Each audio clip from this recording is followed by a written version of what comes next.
Ang ating mundo ay puno ng mga lugar na may likas na kagandahang taglay.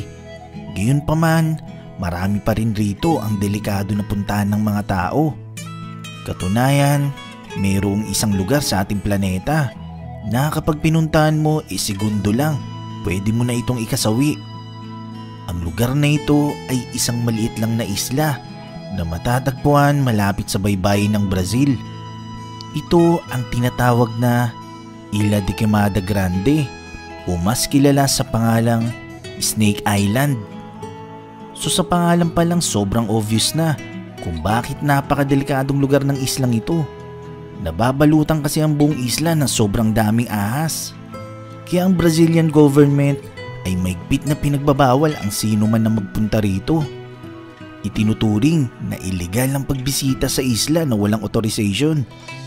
Dahil ang mga ahas na bumabalot sa buong isla, bukod sa itinuturing itong endangered species, sobrang makamandag pa nito. Kaya nga kung sino man ang pangahas na magtatangkang bumisita rito, sigurado finish na. Ang pinapayagan lang na bumisita rito paminsan-minsan ay ang Brazilian Navy at ilang mga scientists mula sa Brazilian Ministry of Environment. Sila yung maingat na nag-e-examina ng mga species sa isla. Ang Snake Island ay may layong 33 kilometers mula sa baybayin ng Brazil. Kaya ang paglangoy para makasurvive sa isla ay hindi option. Bukod doon, ang islang ito ay napakaliit lang. Halos nasa 430,000 square meters lang ang sukat ng area nito.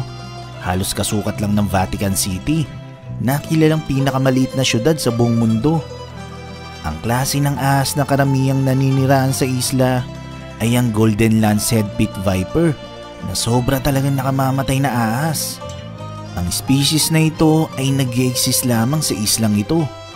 Pero alam nyo ba na ang Snake Island ay konektado sa mainland ng Brazil?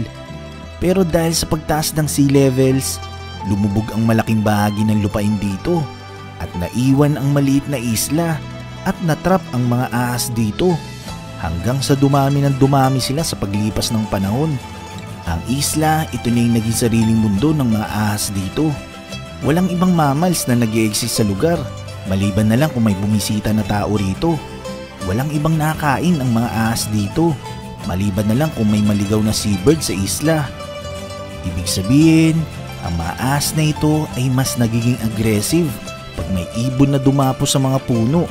Siyempre, ito lang naman ang natatanging source ng pagkain nila ilang libong taon nang nakakalipas. Dahil bihira lang bumisita ang mga researchers sa isla, hindi talaga masasabi ang eksaktong bilang kung gaano na nga ba talaga karami ang mga ahas na nag-e-exist dito sa isla.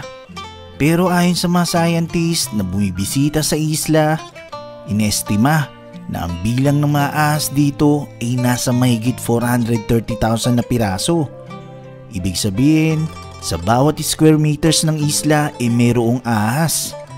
At take note, ang mga ahas dito ay hindi maliliit na ahas. Dahil ang haba nito ay nag-a-average ng 0.5 meters ang haba. Kaya kahit saang bahagi ka ng isla magpunta, mayroon ka talagang ma-encounter na sobrang makamandag na ahas. Kaya nga pag aksidenteng na-stranded ang sino man sa islang ito, tulad ng isang video na na-stuck ng 1 taon sa Pacific Ocean at napadpad sa isang maliit na isla, mahiging masaklap ang buhay niya kung sa Snake Island siya mismo napadpad. So gaano ba katindi ang kamandag ng mga ahas dito?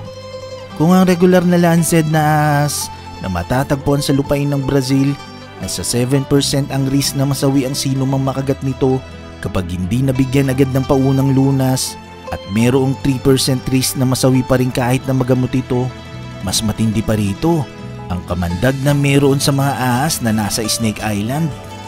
Ayon sa isinagawang chemical analysis sa mga ahas sa Snake Island, napag-alaman na ang venom nito ay 5 times na mas makamandag kaysa sa kamandag na meron ng mga kamag-anak nitong ahas sa mainland ng Brazil. Kaya nga pag na-stranded ka sa isla at natuklaw ka ng ahas dito, walang magbibigay sa iyo ng paunang lunas. Ang kamandag ng ahas dito ay hemotoxic.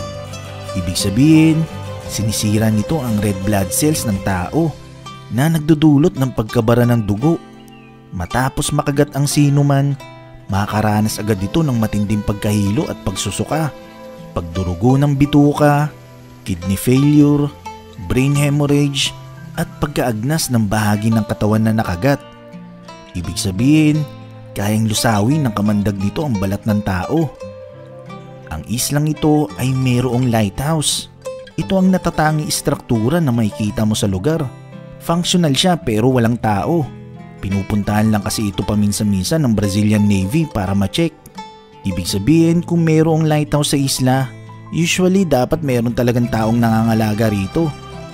Ayon sa Smithsonian, noong early 1900s, mayroon talagang taong nangangalaga sa lighthouse sa isla para mapanatili itong bukas. Ang huling tagapangalaga ng lighthouse na naitala sa isla ay pinaniniwala ang inatake ng mga ahas at dito na nasawi. Mayroon ngang kwentong alamat tungkol dito sa Snake Island na nagpasalin-salin ng ilang henerasyon sa Brazil na kaya raw napuno ng ahas ang islang ito dahil daw sa mga pirata. Nagbaon daw kasi ng mga kayamanan ng pirata sa isla at para maprotektahan ito, naglagay sila ng mga makamandag na ahas para maprotektahan ito laban sa sino mang magtangkang kumuha nito. Dahil ang mga ahas dito ay hindi matatagpuan saan mang dako ng mundo, maliban lang sa islang ito, marami ang gustong bumili ng ahas na galing dito. Kaya sa kabila ng pagiging delikado ng isla at pagbabawal ng gobyerno ng Brazil na magpunta ang sino man dito, maraming mga smugglers ang iligal na nagpupunta sa lugar. Hinuhuli nilang mga ahas at ibinebenta sa black market. Ang ahas na nahuli rito ay naibebenta sa halagang $10,000 hanggang $30,000. Sa pagpunta pa lang sa isla sobrang risky na. Pero mas nakakatakot isipin kung ang mga ahas na ito na sobrang makamandag maligaw sa ibang mga isla o lugar at dito magsipagdami.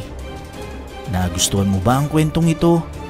I-click na ang like button at i-share ang video na to. Mag-iwan lang ng komento para sa inyong mga salubin. Maraming salamat. Hanggang sa muli.